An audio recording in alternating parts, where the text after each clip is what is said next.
nom du Père et du Fils et du Saint-Esprit. Amen. L'évangile de Jésus-Christ selon saint Marc au chapitre 6 au verset 7 à 13. En ce temps-là, Jésus appela les 12. Alors il commença à les envoyer en mission 2 par 2. Il leur donna autorité sur les esprits impurs et il leur prescrivit de ne rien prendre pour la route, mais seulement un bâton. Pas de pain, pas de sac, pas de pièces de monnaie dans leur ceinture. Mettez des sandales, ne prenez pas de tunique de rechange. Il leur disait encore, quand vous avez trouvé l'hospitalité dans une maison, restez-y jusqu'à votre départ. Si dans une localité, on refuse de vous accueillir et de vous écouter, partez et secouez la poussière de vos pieds. Ce sera pour eux un témoignage. Ils partirent et proclamèrent qu'il fallait se convertir. Ils expulsaient beaucoup de démons, faisaient des onctions d'huile à de nombreux malades et les guérissaient. Acclamons la parole de Dieu. Louange à toi, Seigneur Jésus. Bien-aimés dans le Seigneur, si en début de cette semaine, nous nous sommes posés un certain nombre d'interrogations par rapport à notre rapport au matériel, à notre rapport à la vie humaine, à notre rapport au Christ, aujourd'hui, l'Évangile nous invite à nous interroger sur notre rapport à la mission. Simplement dit, quel est le sens de notre engagement en tant que chrétien? Et l'Évangile de ce jour nous permet de prendre conscience d'une chose, que le premier protagoniste de la mission, c'est Dieu.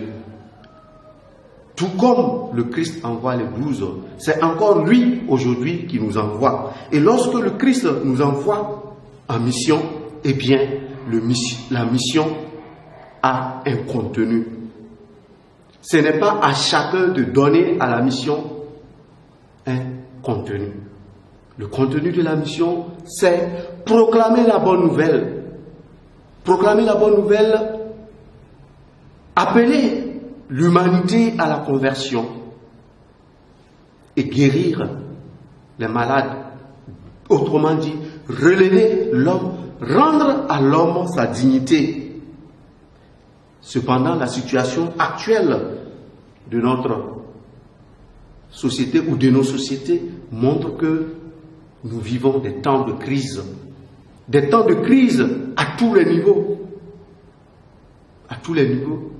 au point où la mission est dévoyée. La mission est dévoyée, pourquoi? Parce que nous dérivons parfois dans cette impasse qui consiste à penser que nous sommes les protagonistes de la mission. Or, en réalité, nous ne sommes que des serviteurs que le Seigneur appelle à collaborer avec lui dans la mission. Et vivre avec amour la mission incombe à chaque chrétien. L'évangile de ce jour nous permet de comprendre que il n'y a pas de chrétiens passifs. Nous sommes tous appelés à être des chrétiens actifs. Prendre parti pour la parole de Dieu, prendre parti pour la justice, pour la vie humaine. Voilà là où le Seigneur nous attend. Mais, comme je l'ai dit tout à l'heure, tout cela doit conduire à notre propre croissance.